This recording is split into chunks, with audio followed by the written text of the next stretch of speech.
Cinéphile aguerri ou simple curieux, tous vos films préférés se donnent rendez-vous dans Cinémaniac sur les couleurs du podcast. Salut à tous les fous du podcast, on est le 7 mai 2025, il est 13h35 et vous êtes bien à l'écoute des couleurs du podcast pour une nouvelle vidéo. Et aujourd'hui, comme promis, on s'attaque à un nouveau film dans la rubrique Cinémaniac, un film exceptionnel avec Robin Williams, Le Cercle des Poètes Disparus. Donc ce film, qui en version originale s'appelle Dead Poets Society, a été réalisé par Peter Weir.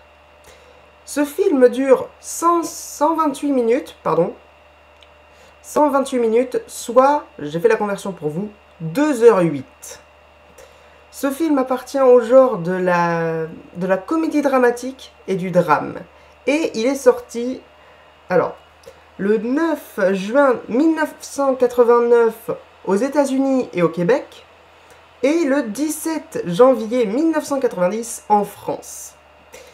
Et rendez-vous compte, pour ce film, 16,4 millions de dollars ont été investis. Rendez-vous compte. Et alors, j'ai mis entre parenthèses des petites annotations à côté de États-Unis, Québec et France, tout simplement car les États-Unis, par exemple, quand ce film est sorti, ont estimé qu'il y avait des propos, par exemple, qui pouvaient choquer les enfants. C'est pour ça que eux, ils ont mis ce film sous restriction, alors que le Québec et la France, ne voyaient pas du tout de problème. C'est pour ça que, comme je l'ai mis, c'est tout public.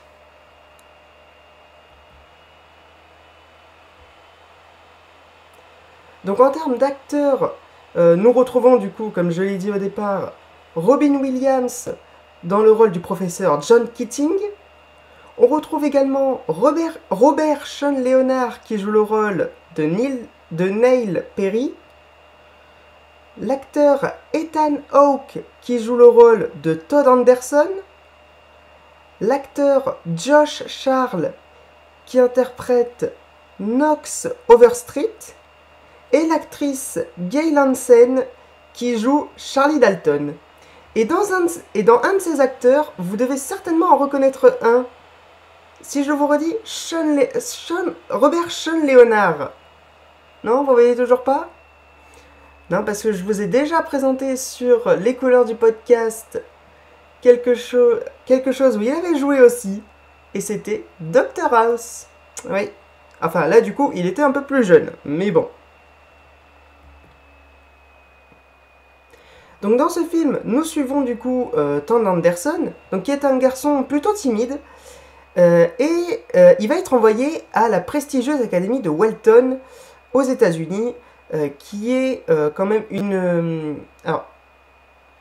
académie déjà entièrement masculine, ça c'est sûr, et qui est réputée pour être l'une des plus strictes et rigoureuses de tous les États-Unis. C'est également là-bas que son frère avait fait des études très brillantes.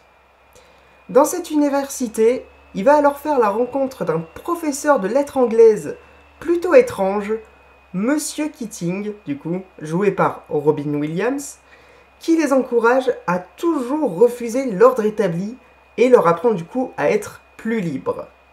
Les cours de Monsieur Keating vont bouleverser la vie de l'étudiant réservé et de ses amis. Mais ce qui va se passer, c'est que durant l'année, du coup, avec ses amis, Todd Anderson va reconstituer un ancien club de lecture dont faisait partie Monsieur Keating, le Cercle des Poètes Disparus. Alors, un aspect qui m'a énormément plu dans ce film, et on y reviendra dans la diapositive d'après, à mon avis personnel,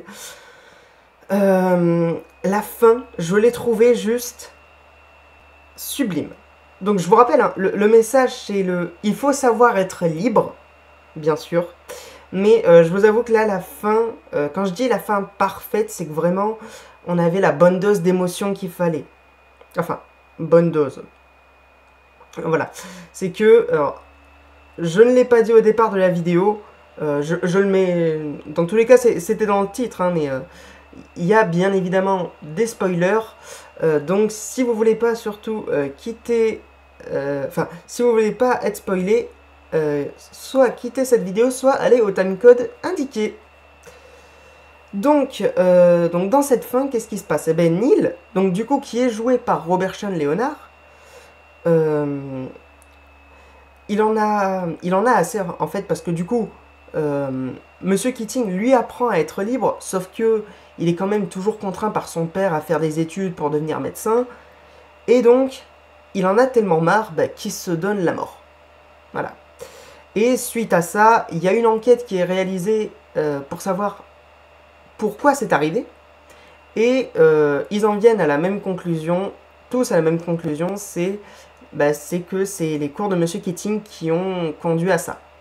Donc Monsieur Keating est renvoyé, et alors là, le symbolisme de la fin, je vous le dis, c'était super beau. Parce que du coup, résumons, donc, Monsieur Keating du coup est renvoyé, mais il part chercher ses affaires dans le bureau où il était de base. Et donc, les cours de lettres, qu'au départ du coup, il prenait en charge, là sont repris par le proviseur.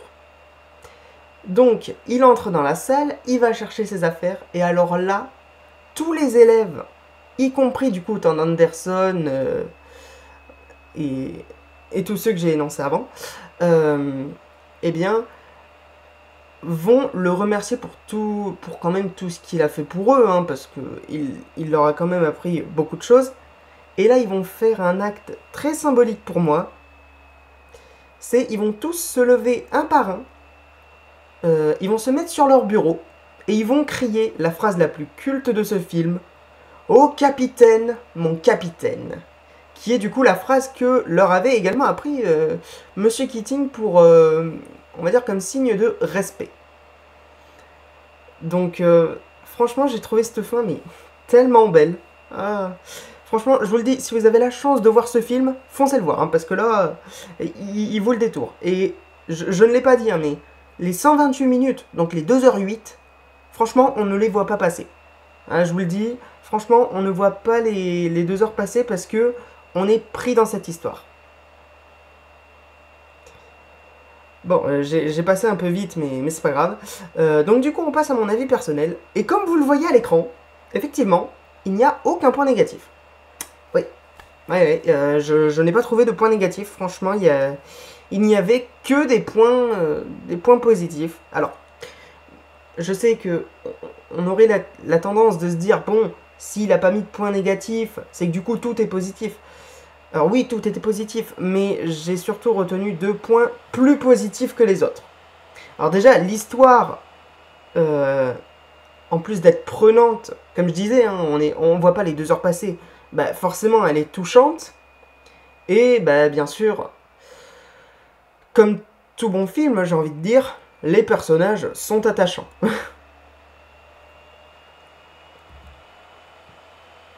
C'est pour ça, vous le voyez, que je lui donne la note finale, et ce n'est jamais arrivé pour l'instant dans cette rubrique, mais je lui donne la note finale de 20 sur 20. Alors, je pense que à l'avenir, il y aura d'autres films que je vais noter 20 sur 20, mais pour l'instant, celui-là, c'est quand même le premier.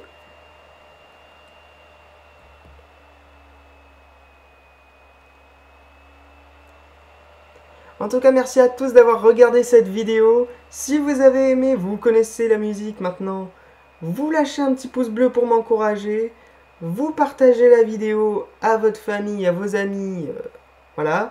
Vous commentez pour me dire ce que vous en avez pensé, et surtout, vous vous abonnez à ma chaîne si vous aimez mon contenu, et vous n'oubliez surtout pas d'activer la cloche de notification pour être au courant de mes prochaines vidéos.